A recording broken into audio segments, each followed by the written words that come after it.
أشهد أن لا إله إلا الله وحده لا شريك له الحمد لله رب العالمين الحمد لله الوالي الكريم وصلى الله على أنبياء أجمعين والمسيح والمهدي والمجدد لمن مرسلين. Are we not the bearers of witness that nothing would exist if Allah didn't create it? And that He is alone and has no partners? And that all gratitude is for Allah subhanahu wa ta'ala, the sustainer of all the boundless universes. All gratitude is for Allah subhanahu wa ta'ala, the generous eternal friend. And send salutations of Allah on all of His prophets and His apostles, and on the Messiah, the anointed one, and on the Mahdi, the guide, and on the Mujaddid, the reformer, which was all sent from Allah subhanahu wa ta'ala. We send greetings and we send peace throughout the boundless universe to all. Assalamu alaikum wa rahmatullahi ta'ala wa barakatuh.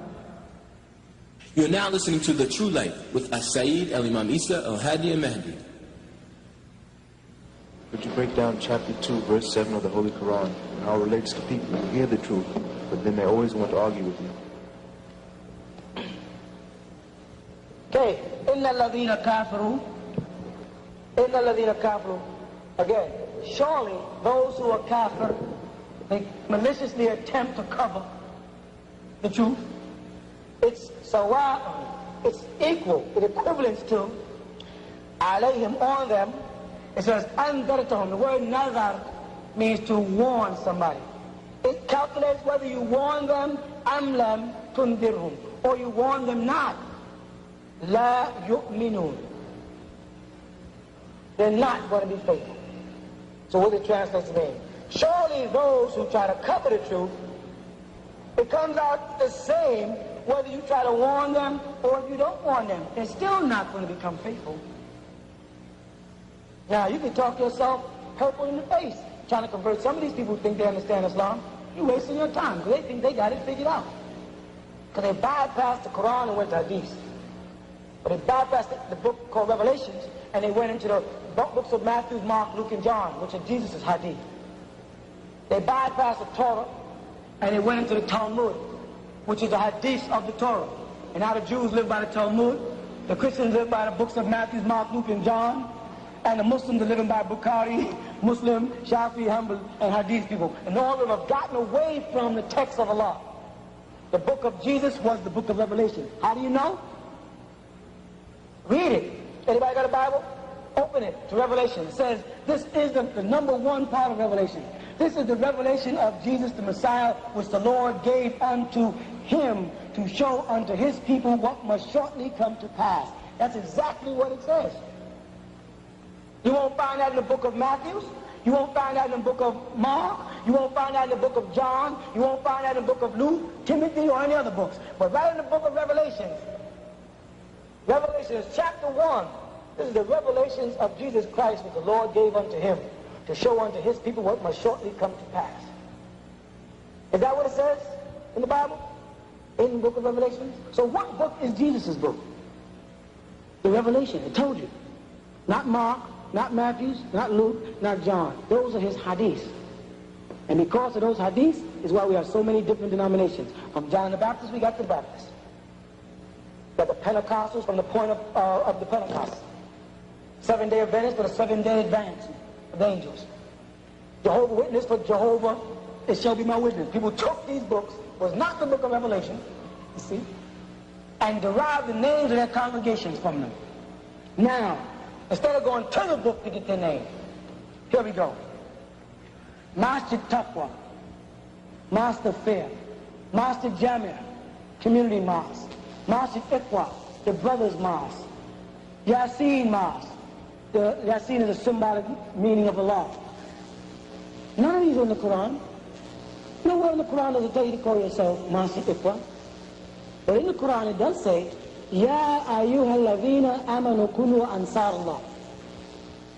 Oh, you who believe, be ansarullah. Kunu is an order tense for a group of people. Kunu ansarullah. Be aiders in Allah's way. Oh, you who are of the faithful. Ya ayyuhal ladhina Amanu kunu ansarullah. It tells you what to be, right there in the Quran. It doesn't tell you to be Masjid Iqra, Masjid Mu'minun. It doesn't tell you that. There's some men put together. We're not Ansarullah community because we like the way it sounds. We're Ansarullah because we found our name there in Allah's words. وَقَصِّمُوا بِالْحَبْلِ اللَّهِ جَامِعًا. So therefore we say جَامِعًا, جَامِعَ Ansarullah, جَامِعَةُ Ansarullah. وَقَصِّمُوا بِالْحَبْلِ. وَقَصِّمُوا, grab a hold of the habl Allah, of the rope of Allah. وَقَصِّمُوا بِالْحَبْلِ اللَّهِ, as a جَامِعًا, as a community. Communities do not come to the mosque only on Friday and then going about their many ways. Now what the Quran says, it says, جَامِعًا وَلَا تَفَرَّقُوا. The word faraq is from the same word as nufarq, distinction or differences. Now, hold on, tuggle on the rope of Allah as a community, it says. And don't be divided. You walk into a mosque and everybody's dressed different. Prophet Muhammad wore misk and what? Rose or musk oil. You walk around people, they got on sandal, and they got on Nubian and Kush, and people smell like a bowl of fruit walking the mosque. All different kind of clothes. Prophet Muhammad wore white, and he wore black, and he wore green. He did not wear blue. Muslims don't wear blue. I don't know why these Muslims in this country persist on wearing blue. You won't find in any books in any Islamic country where blue is worn. They don't wear it. It's a symbol of the tribes of Judah, of the house of Israel. It's one of their colors, the coat of arms. They don't wear the color blue. Though we were called the blue people. But people who put it on. Sisters persist on calling a wall a veil.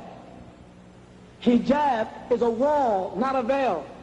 Hijab is a wall that they live behind, the Arab women.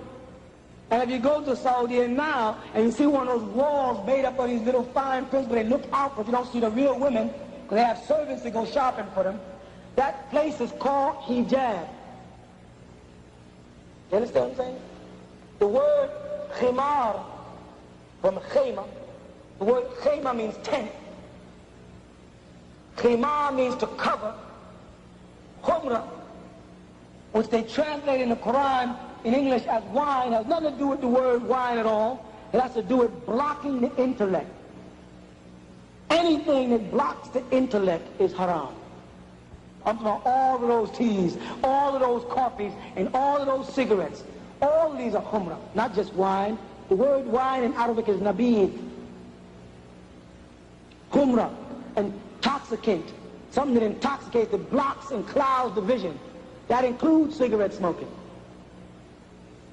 There's a lot of things that we got to probe into when we set up a nation. We set up a people, we're going to raise the children. A lot of things. We got to have examples for them. We have to have laws. We have to know. We can't be dependent on a bunch of books from Lahore, Pakistan, by a bunch of people whose tongue is not even Arabic. If anything, you better train your children in Arabic and let them translate for you. You follow? It'll be a lot better for you to pay for an Arab to come here to train your child than for you to go over there and spend 5 years away from your child trying to learn it.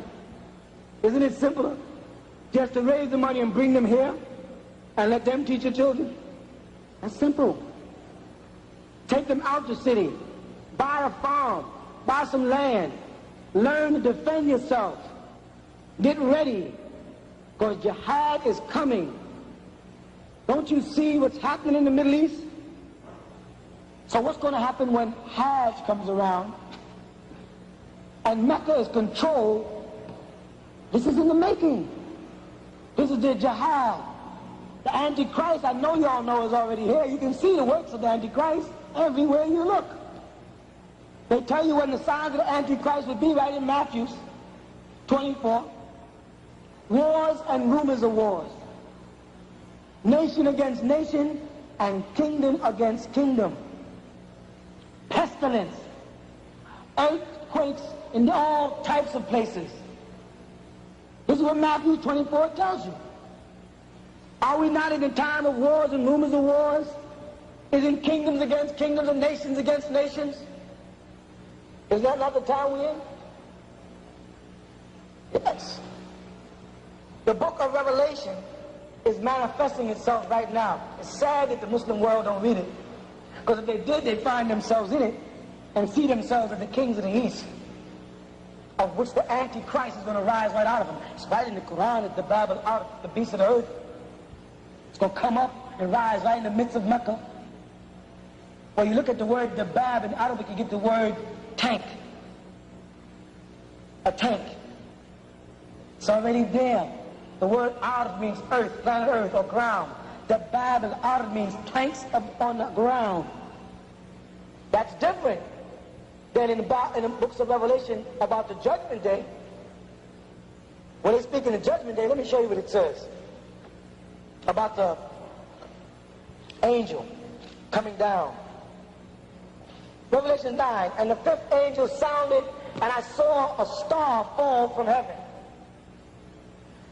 unto the earth, and to him was given the key of the bottomless pit, and he opened the bottomless pit, and there arose a smoke of the pit as the smoke of a great furnace, and the sun and the air were darkened by reason of the smoke of this pit.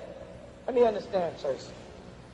He saw a star fall, and when the star hit the ground, it passed in like a pit, and up and out of that pit gushed forth smoke.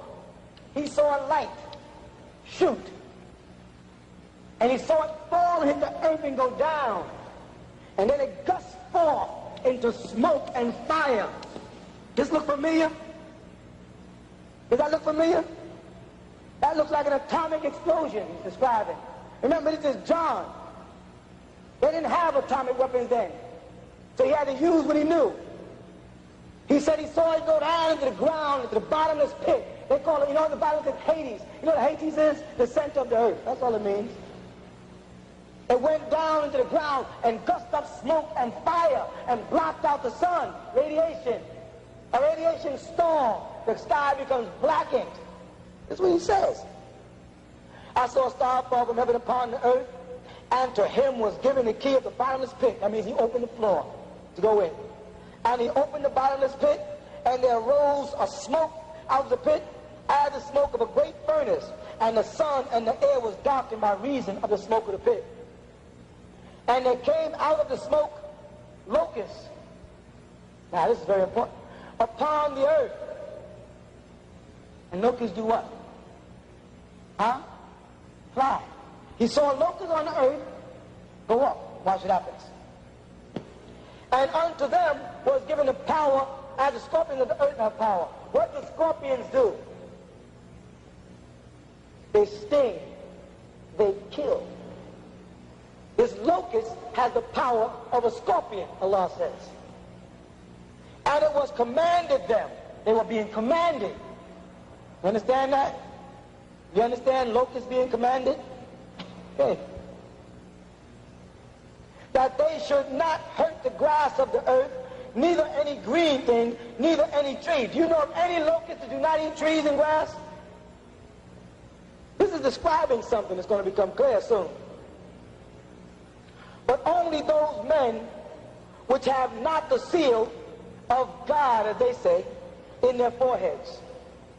And to them was given that they should not kill them, but that they should be tormented 5 months. That's a radiation fallout. And the torment was the torment of a scorpion when it strikes a man. You know what happens when a man gets struck by a scorpion? What? His body turns to heat. His face breaks out. He begins to dehydrate. His eyes can even bulge out of his head. You know what that is? The same thing that happens when radiation fallout. The body feels like it's on fire. The body begins to turn inside out. But they're going to tell you that these are not locusts pretty soon. And in those days shall man seek death and shall not find it. Why is man going to seek death then? Because after radiation fallout, the condition of the world and the condition of people who are disfigured from it, people are going to want to die and they're not going to be able to. People are going to seek death and can't find it. This is the same thing we Muslims know as zilzal in the Quran, the earthquake. Same time, the shaking. Watch. And the shapes of the locusts, now here they go. And the shapes of the locusts were like unto horses prepared for battle. A formation.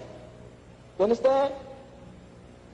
And on their heads were as it were crowns of gold. He saw the sun reflecting off of something. A plane. And their faces were the faces of men. You saw the tiger fighters that they used to bomb? The planes where they draw faces, the mouths of lions on them. They have those again. And they had hair as the hair of women. And their teeth, is the description of the drawing, were as the teeth of lions. He described in a plane, a fighter plane. This is what John saw 2,000 years ago. There was no planes, so he described them as locusts, flying in formation and shooting off something that stung the earth. But this happened after a great one fell and made an atomic explosion, which means there's going to be a first bomb, which is not a regular bomb, it's a neutron bomb. Why? How do you know? Because it says it won't hurt nothing but men. It won't destroy the plants or anything but men. Neutron. Before the neutron bomb was even thought of, this man saw this vision. All right? They had breastplates, as were the breastplates of iron. Have you ever seen a locust with an iron plate? What did John see? John saw planes flying in formation. He saw a plane shoot a star upon the earth in a great explosion. And then he saw it moving across the earth and take light into the sky in formation by command of someone. And stinging the earth and stinging men. But the bombs they dropped did not destroy any of the plant life, only human beings who did not have the mark of the Almighty. You find it as a mark of the beast in the Bible also. But the mark of the Almighty is called Bism in Arabic. The mark that a Muslim gets from prostration. That don't mean go burn your head. It's not the mark by burn your head. It's the fact that you rise for prayer. Yuqinu salat. That's what it's talking about. Because Jesus said in Matthew chapter 5, verse 9, blessed are the peacemakers, for they shall be called the children of God. Now, name a group of people that call themselves peacemakers. Christians call themselves the peacemakers. It says, Jesus said, because they believe in Jesus, blessed are the peacemakers, for they shall be called the children of God. Which we know they mean Allah Ta'ala. You say the word Muslim, you know what you're saying? Muslim, one who's of peace. Not one who submits. Musallam, the shaddu ala lam, is the one who submits. That can be used about to get you a headlock. Like I say, tasallam, you surrender. The word Muslim with lam alif means one who's of peace. Al-Islam means a peaceful state. Jesus then told his followers that Muslim was going to come right out with his own followers. And many of y'all were Christians in some form or fashion, and now you're Muslim. Jesus said, blessed are the peacemakers, for they shall be called the children of God. These are physical descriptions of the life and practice of our Apostle Muhammad sallallahu alaihi wasallam. How he dressed, how he ate, how he sat, how he laughed, how he pointed, how he talked. All of these things are mentioned in detail in the Sunnah. And he said to us, I left you with only two things, right? Two things I left you with. The Quran and my Sunnah. And then he said, do the opposite of the mushrikeen. Who are the mushrikeen? Anyone who does not believe in Tawheed, wahdahu la sharika lahu, is mushrikeen. You know what? It's sad. There's a whole lot of Muslims that are mushrikeen. Because they've now got Allah up here, and they put Muhammad here, right next to each other. Huwa Allah alladhi la ilaha illa huwa. It doesn't always have to be La ilaha illallah Muhammadur Rasulullah. Huwa Allah alladhi la ilaha illa huwa. Huwa wahdahu la sharika lahu. You don't compare Muhammad, our beloved prophet, to Allah in any way. You don't compare the hadith of the apostle to the Quran of Allah. What is wrong? Where'd you go wrong? He said, I left you two things, the Quran and my way. Which one was first? The Quran. The Quran tells a Muslim how to dress. Tells a woman how to walk. It tells a woman, don't walk enticingly. Don't walk heel-toe. It says, don't put your heel down and your toe, because it'll cause your adornments to move. Meaning the woman would switch. So when you see a Muslim woman sleep, say, sister, stop switching. She's supposed to know that. It tells a woman to cover her face over her bosom. He was talking to a man when he pointed to her sister's face. Salma came to him with a thin dress on. And Rasulullah said, take that off. That's the likeness of what should be a curtain in a mosque. And made her take off this thin dress they gave her. And when she came back, the man said to her, well, I said to Rasulullah, how should a woman dress? And he said, only that, that, and that. You don't find in the hadith any place where it says her face should be revealed. He pointed there, there, there. He does not say anywhere a woman's face should be exposed. Understand? He said to protect her adornments, her beauty. What is the most beautiful part of a woman according to the hadith? The hadith says the most beautiful part of a woman is her face. You understand that? He's telling them what should be covered and what should not be covered according to the Quran.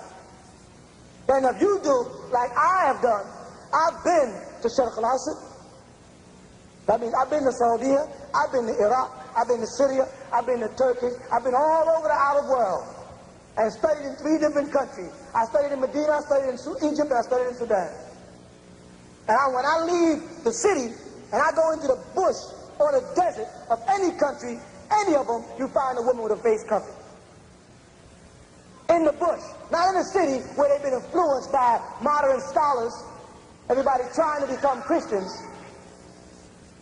But you go into the bush of Morocco, you see women with their face covered. Now here's the point. I've heard Muslims say that is tradition and that is custom. Right? But here you are in Saudi here, and a woman got a veil on. And way over there in Morocco, and a woman got a veil on. And way over there in Algeria, and a woman got a veil on the Sahara. You understand? And the men dress differently. If it was a custom of the country, wouldn't the men and the women be dressed the same? When you go to Sudan, you see the men wear a certain type of jalabiya and we wear a very sloppy imma, as you would call it. All sloppy. The women wear thobe, wrapped around. You go to Morocco, the woman wears a jalaba, has a split up side here, has a little hood on the back. The men wear a thing called a jubba, which is a jalabiya, which is very similar to this one here, with a silham, which is like a cape with a hood they put on there.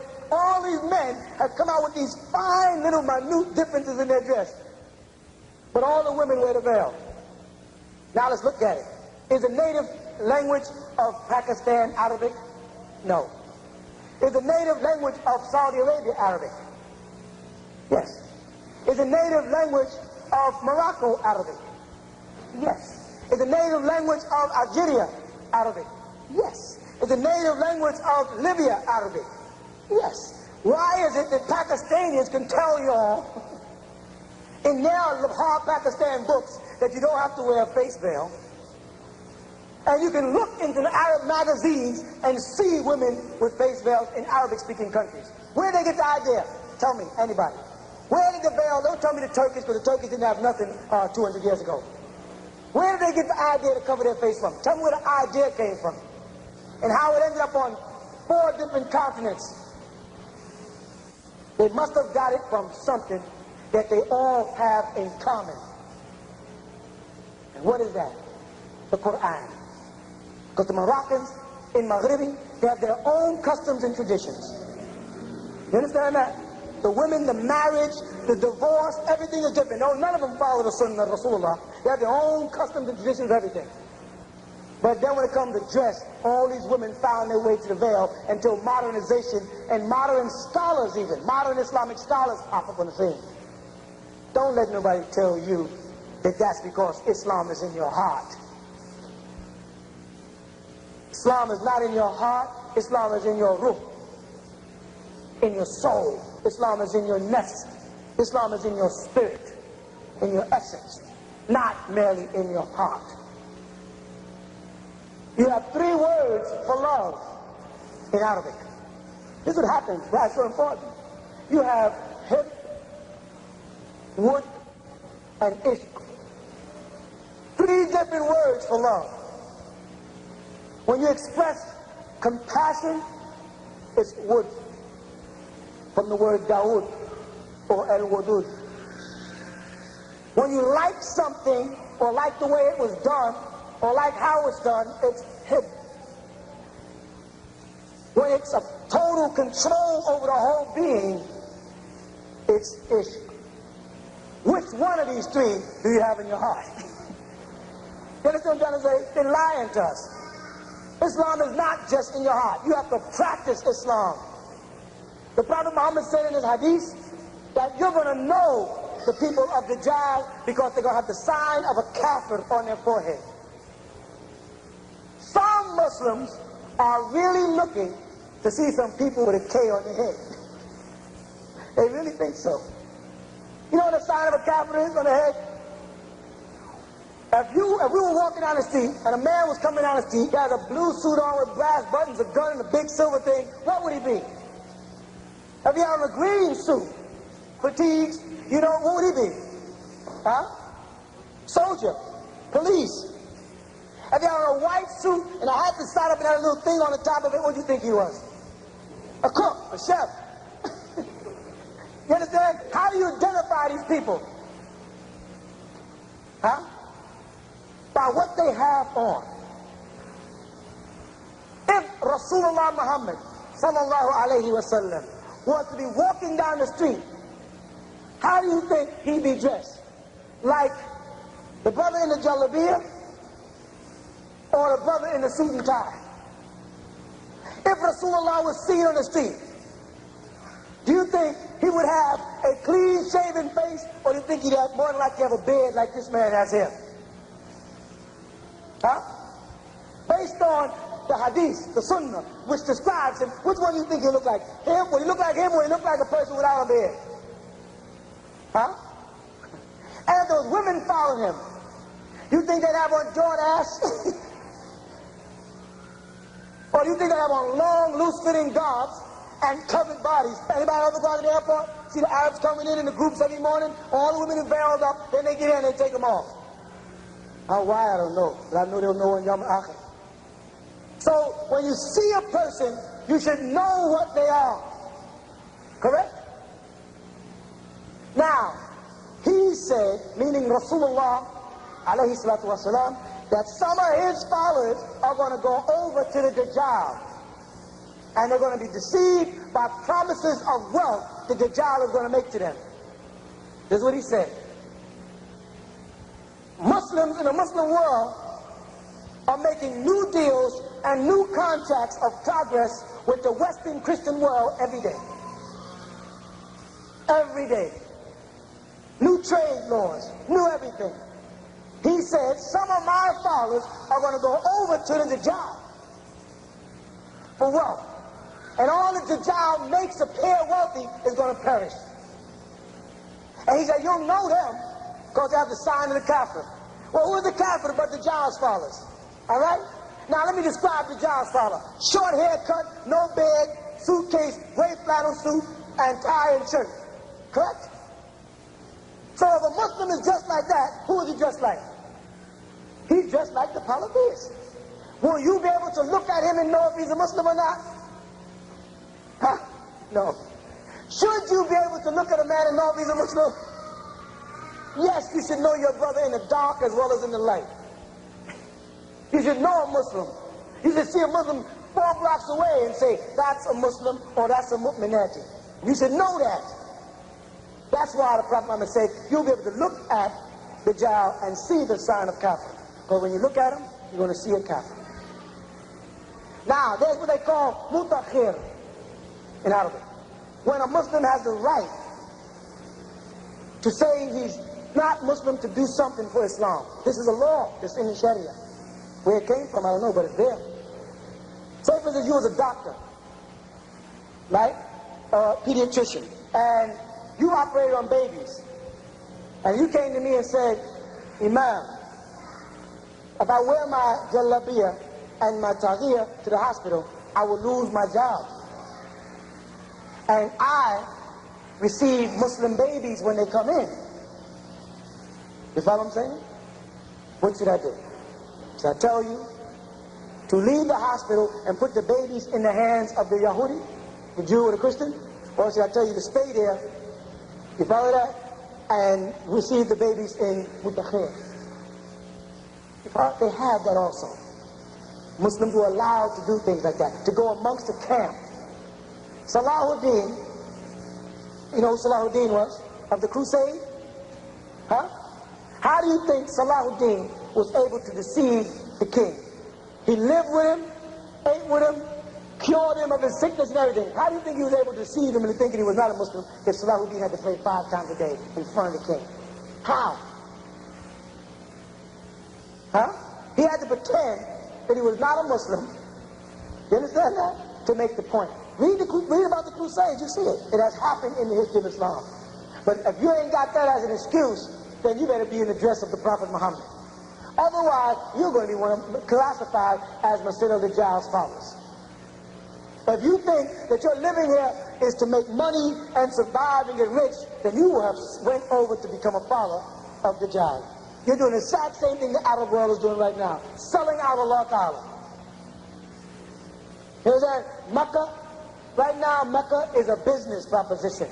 It's who got the money. And Rasulullah told us in the last day, he said, my people are going to make Hajj just because they can afford it. I met Muslim brothers in Mecca. I walk up to them. I said, Salaam alaikum. I said, wa alaikum salam. I said, Anta min wayn? Min aina? Say, huh? Min fayn anta? Go to dialect. Huh? Where you from? American. You don't speak Arabic? No. How are you going to perform the rites? Or have a mutawa?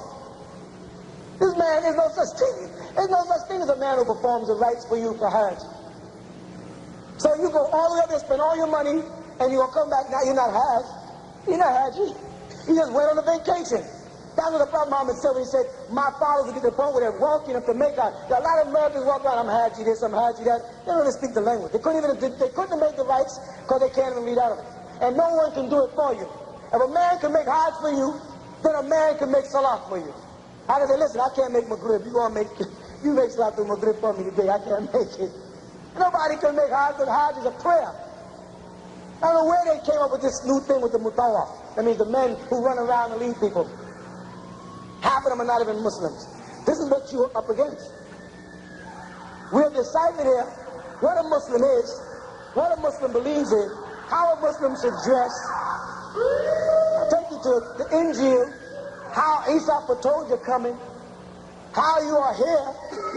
What are you waiting for? If paradise is elevating to other galaxies, then what and where is hell? Okay, hell is where you will make it. Hell, the Quran has many dimensions of the word for hell in Arabic. They have words from Sir to Nur. They have many words, and each one of them describes the state of mind that people are going to put themselves in. Okay? Very rarely do you find the word makana, place. Hawiya, the bottomless pit, merely means a boundless place. That's more interpreted in Arabic as eternally than anything. Now, when we say that heaven is planes, we're talking about states of growth emotionally. Planes are not merely places. Places and things deal with nouns and physical objects. They have to do with, like I mentioned earlier, the motion of molecules on the physical plane, right? Matter. When you start speaking about the planes emotionally and man elevating to those planes, we're talking about his spiritual growth and the speed in which his etheric body transforms into a spiritual body and into a soul force. And at the rate it's moving, he'll begin to vibrate on different levels. The same way, the room you're sitting in, the light could become so bright until your octave nerves will cut off. That does not mean the light is not there. It means it got so bright that you can no longer take it. It will just block out your ability to see. Man has to elevate again back to those states. And depending on his spiritual growth will determine what he as a spiritual being will create in his environment that Allah Ta'ala refers to as Jannah in the Quran. The garden. He doesn't call it a place, he calls it a garden, and describes things that people on a physical plane can identify with. Rivers flowing in green grass and couches for man, because to describe a spiritual state to physical people is next to impossible. So he has to give you likenesses on the physical plane that you can identify with. You follow that? Oh, right. And hell is an abode where people are going to judge themselves by their sins, not for their sins. And hell resides deep down in the essence of each individual. You give yourself hell when you do wrong and know it's wrong. How does it compare to the last day or the day of standing? Okay. You put that in relation to In the Quran, Allah Ta'ala, in the Holy Quran, Allah Ta'ala teaches us that there are three stages of the end. The first being Yawm al-Din. Yawm al-Din, the day of doom, the day when people will be questioned about things, judgment. The next one Allah Ta'ala uses is Yawm al-Qiyamah. Yawm al-Qiyamah. The word Qiyamah comes from the Arabic word Qum, to stand up or to rise up. Not Ba'atha, to resurrect, but Qum, to just stand up physically. Okay, to erect yourself. And the last one is called Yawm al-Akhir. Yawm al-Akhir. The word Akhir means the final or the end. Man must pass through these three stages before he has totally become godlike again. Or, what we have it, one with Allah. That means, after his domain on the physical plane, the first thing is Yawm al-Din. Or Yawm al-Qiyamah, I should say. The day when he will come back as a sun-dried body, or a spiritual body, the Quran says, and stand to be judged. Yes, the first one is Yawm al-Qiyamah, to rise up, whether he's dead or alive, and in the spiritual form, go before the Ush Allah, the throne of Allah Ta'ala, and at that point, he will start Yawm al-Din, the day when his records will be passed from Sijin or Ilion, the two places mentioned in the Quran as the prison or the exalted abode, where the records and deeds of mortals are kept. You follow? Yeah. Then, after that record is passed to him in either his right hand from the front from Ilion or his left hand from the back from Sijin, then he goes to Yawm al-Akhir. Yawm al-Akhir in the Holy Quran is equivalent to the second death in the book of Revelations. What do I mean by the second death? Man dies here, then starts his judgment. And then as a spiritual being, whether or not he will go into Jannah, eternal salvation in the presence of the bosom of Allah Ta'ala, the Quran says, wherein he will reside khaliduna, eternally based on what you call time on earth, or will he be cast into the pit with Satan and the likes of him? You follow? Which will be his second death. He's cast into a pit, that's the second death, where he will reside with Satan and his. Because remember, Satan as an angel cannot be destroyed. He's an angel of light. Him and his host of beings and the stones of Sijin will make up the tormentation that you believe in your mind is hell, and thus will project yourself into for suffering. Not you per se, but people. Alright? Keep questioning. Till you get it out your mind totally. Yeah, I'm still a little confused with this because you can live through this life and pass on. So my question is, how do you get through these different stages, or can we all get through these stages here? They're growth stages. See, most people have lived many times before. Right? The scriptures confirm that Enosh was Yahya, that John the Baptist was the return of Elijah, and that Moses and Elijah appeared to Isa on the mount in front of him. You follow that? These spiritual beings. The scriptures from the Quran, straight back to the Injil, to the Torah, confirms the presence of angels in the form of men that incarnate to human beings. Like when the angel Jibreel, salam alaikum wa rahmatullah, appeared before Rasulullah Muhammad in the cave in Laylatul Qadr to give him the revelations of Al-Quran al-Kareem, right? And he also, Jibreel, appeared to Miriam, the mother of Jesus, to tell her the announcement of the birth of the Messiah, Jesus ibn Maryam, the son of Mary, correct? So we have records in the Holy Scriptures, be they the Torah, the Injil, or the Quran, or the Zabur, of supernatural beings appearing in the form of human beings to converse and interact even to the point of breaking bread and supping with mortals. And the Hadith confirms it when it mentions Jibreel coming to the Prophet Muhammad in the 40 Hadiths. So we have records that there is life beyond this life throughout all of the scriptures. Insofar as this being Gabriel was with Abraham at one point, Moses at another point, Mary at another point, and Muhammad at another point, and we're talking 5,000 years. All right? And they always come with the same message. That man has to realize that he is one with the universe. He is one with the Creator, Allah subhanahu wa ta'ala, and must raise himself back to that state so that he can go back to where these beings came from.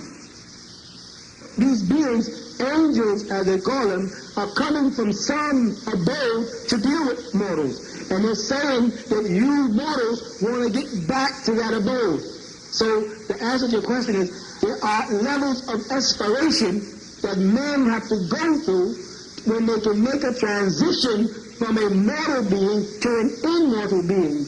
When they can let the spiritual self dominate the physical self and prepare their inner being for that journey back to wherever these beings come from. Of course, there's an answer, but to keep taking the subject deeper and deeper, just to say to wherever they come from, wherever Gabriel, the angel, comes from, and Uriel and Raphael and Michael, where they come from is where you're trying to get back to, and obviously came from if they said that man was placed on earth from someplace. Took the man and placed him in the garden, and they placed you in the garden and brought you from somewhere. And that place is where you're trying to get back to. Yes, it is possible, but it calls for application, discipline, and obedience. Some of the things that the devil taught human beings not to do.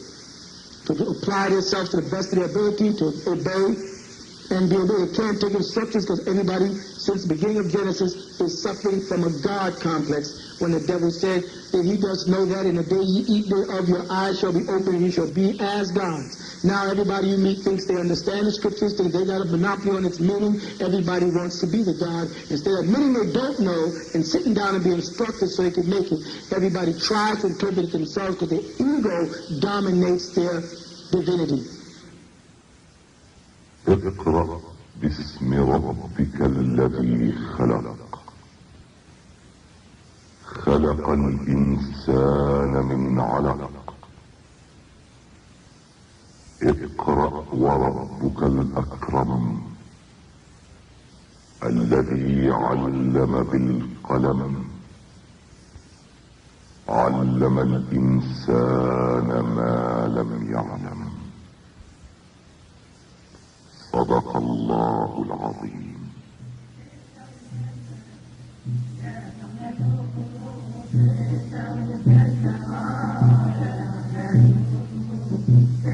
Those are verses 1 1 through 5 of Salatul Alaq from the Holy Quran chapter, Separation of Cells.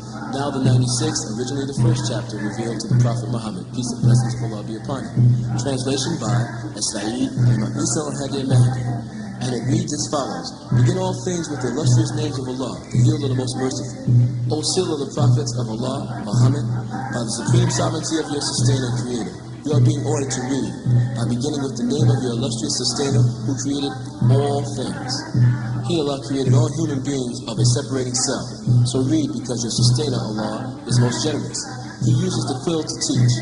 He, Allah, taught human beings what they would have never known. You have been listening to The True Light with As-Sa'id Imam Isa al-Hadi al-Mahdi. The Nubian Islamic Hebrew Mission would like you to write or send questions to True Light, 719 Bushwick Avenue, Brooklyn, New York, 11221.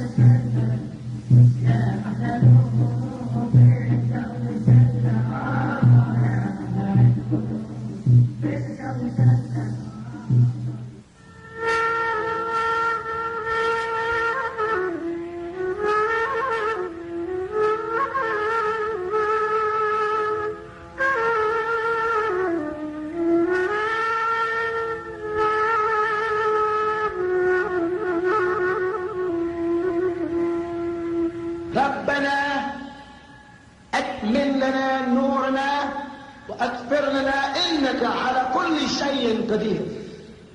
This is from the 66th surah of the Holy Quran, the 8th verse, and reads, O Sustainer, complete for us our light